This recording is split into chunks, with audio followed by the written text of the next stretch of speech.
Hello, my dear students. I am Priyanka Koiri, your science teacher, and today we are going to learn about the building blocks of life, that is, cell, from the chapter The Fundamental Unit of Life. Okay, so let's start. What is cell?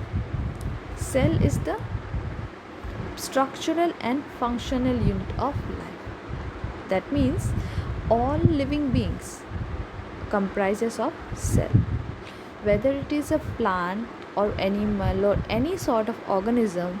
If it is living, that means it will definitely have a cell in it. Okay, so this is the typical example of a cell. This is how a typical cell looks like. Okay, now discovery of cell. So who discovered cell? So the very first person who discovered cell was Robert Hooke. Robert Hooke in 1665, he was an English scientist. He observed cells under a microscope. Under a microscope, and this microscope was very special because he himself designed that microscope. So what did Robert Hooke observe?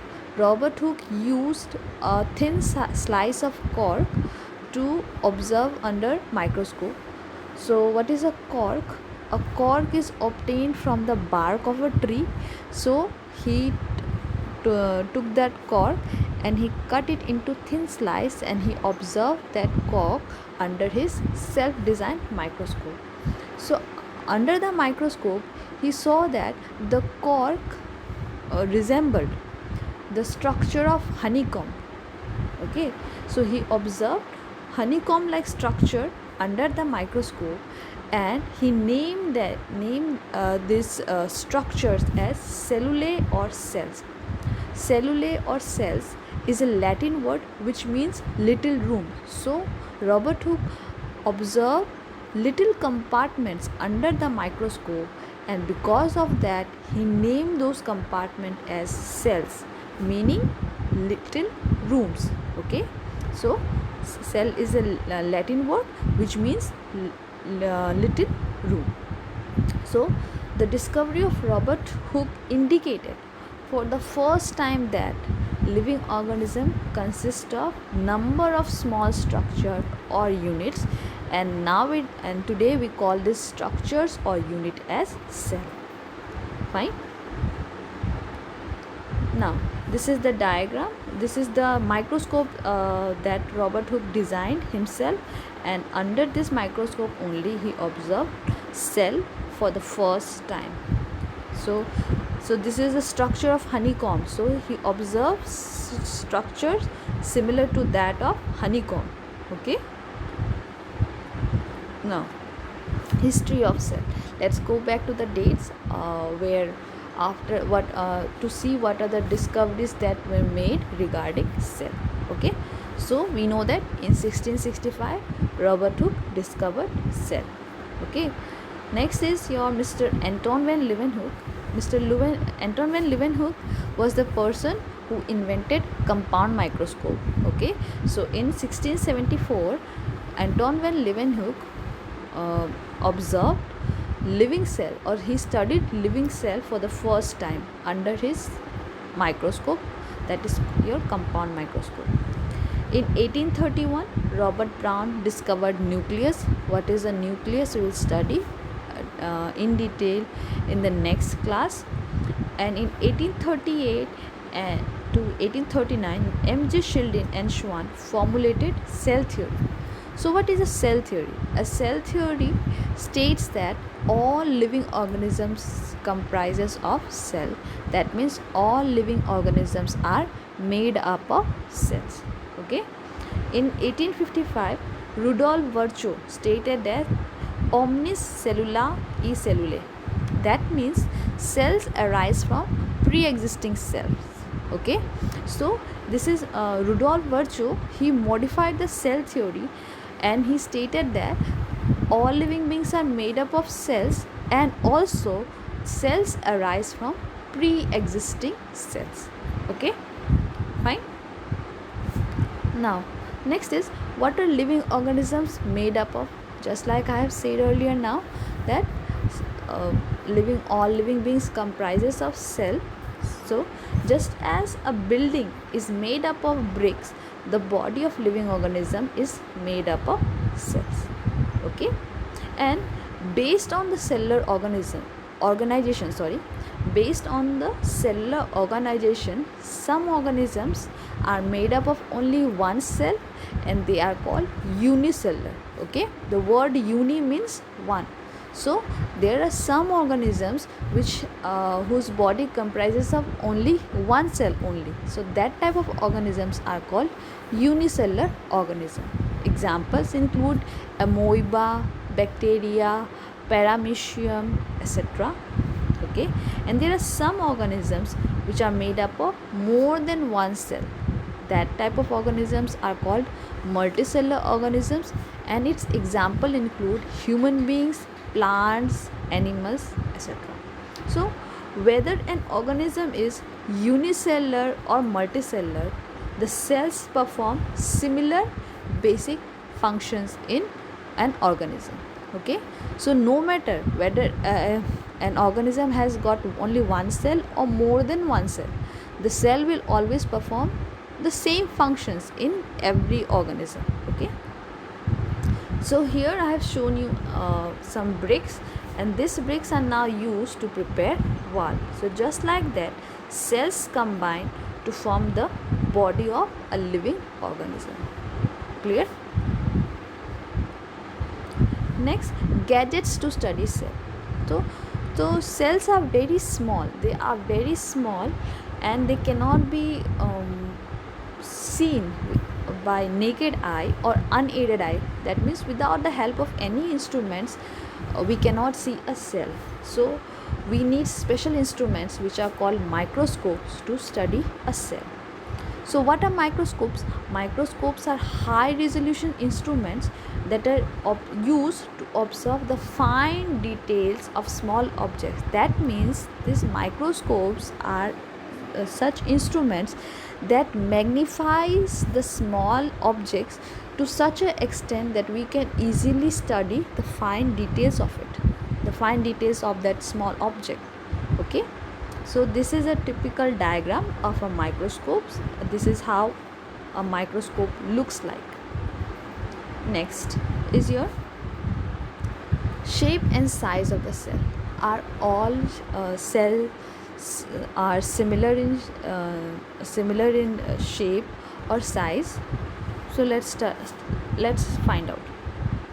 So shape and size of cells vary. That means cells have different shape and size, but this shape and size of the cells are determined by the functions they perform. Okay, some cells can change their shape. For example, amoeba and WBC. Okay, amoeba can change its shape. Similarly, WBC, that is white blood cells, can also change its shape. But plants and animal cells have almost fixed shape. Okay, now coming to the size, this cells have different size. So the smallest cell that we have is PPLO. It is the smallest cell present in the entire earth, we can say.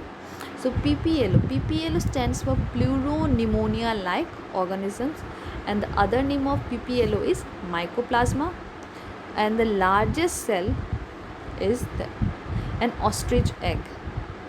Okay, and the longest cell that we can that we have is the nerve cell. The nerve cells are the longest cells present, and it could be as long as 1 meter in length. Okay, so you can imagine the nerve cells are the longest cell, and the largest cell is your ostrich egg, and the smallest cell is your PPLO, that is or mycoplasma. So in this diagram we can see different types of cells and the different shape they got. RBC, the first diagram you can see is of RBC, which has round or oval in shape. Then comes your WBC, which is of amoeboid shape. That means it doesn't have any fixed shape. Next your epithelial cells, which are just like columns. And next is your nerve cells, which is quite which is branched and long. And then is your trachea, which is elongated. Tracheids are found in plants, and mesophyll cells are also found in plants, and they are round and oval in shape. So from this diagram it is clear that cells are of different shape and size, and this shape and size of the cell is determined by the specific function they perform. Okay, next let's now discuss about the difference between a unicellular organism and a multicellular organism. So as I have already told you that unicellular organisms are those organisms which are made up of single cell, and multicellular organisms are those organisms which are made up of many number of cells. In case of unicellular organisms, that the single cell performs all the functions. The functions, what type of functions does a cell perform? The cell performs the functions of respiration, reproduction, nutrition, excretion. All these functions are performed by that single cell only in case of unicellular organism. Whereas in case of multicellular organism, different cells perform different function. For example, the cells which perform the function of respiration will not be used to perform the function of excretion. Okay, so for different function, different cells are used in case of multicellular organism. In case of unicellular organism, no division of labor is seen. That means all the work is performed by that single cell only. Whereas in case of multicellular organism, cells are specified to perform different functions. That means for a particular function, for the function of respiration, some cells will be assigned. For the function of nutrition, some cells will be assigned. That means here the work is divided in case of multicellular organism, but in case of unicellular organism, all the work is done by that single cell only. Next is in case of unicellular organism, reproduction involves the same single cell. In case of unicellular organism, that single cell will also do the job of reproduction. Whereas in case of multicellular organism, it has got specialized cells which are called germ cells that take part in reproduction. Okay, next is examples of unicellular includes amoeba, bacteria, euglena, paramecium, etc. Whereas examples of multicellular organism is fungi, plants and animals. Okay, so cell is the basic unit of life because it performs all life functions like nutrition, excretion, respiration, etc. All the functions that is which distinguish living cell, living organism from a non-living organism is performed by cell. So that this is why cell is the basic unit of life. Also, in case in a cell, division of labor is seen because a cell possesses a number of components called cell organelles. Okay, so each cell organelles perform different functions. That means a cell performs all the functions of life, and for that cell to perform its duty, it needs certain components. These components are called cell organelles, and this cell organelles perform different functions. What are the cell organelles that are present in a cell? We will study in detail in the next part of this chapter. I mean in the next part of this video. Okay. Next is, what is cell made up of? Okay. So a cell is a tiny mass of protoplasm which is surrounded by a membrane and is capable of performing all functions of life. Okay. So it is a cell has got three main parts. One is your plasma membrane, the second one is a nucleus, and the third one is your cytoplasm. So in this diagram you can see it is written cell membrane, sorry,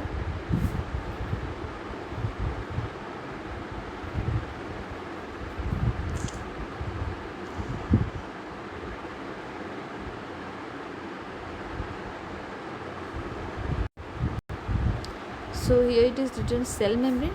Cell membrane is the other name of plasma membrane, and it is the outermost layer that separates the contents of the cell from the external environment.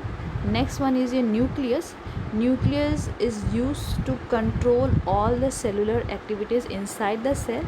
And the next one is your cytoplasm. This cytoplasm is the matrix in which all the cell organelles are suspended, and it is the cytoplasm where all the metabolic activities takes place. So a cell consists of three main parts. One is your cell membrane,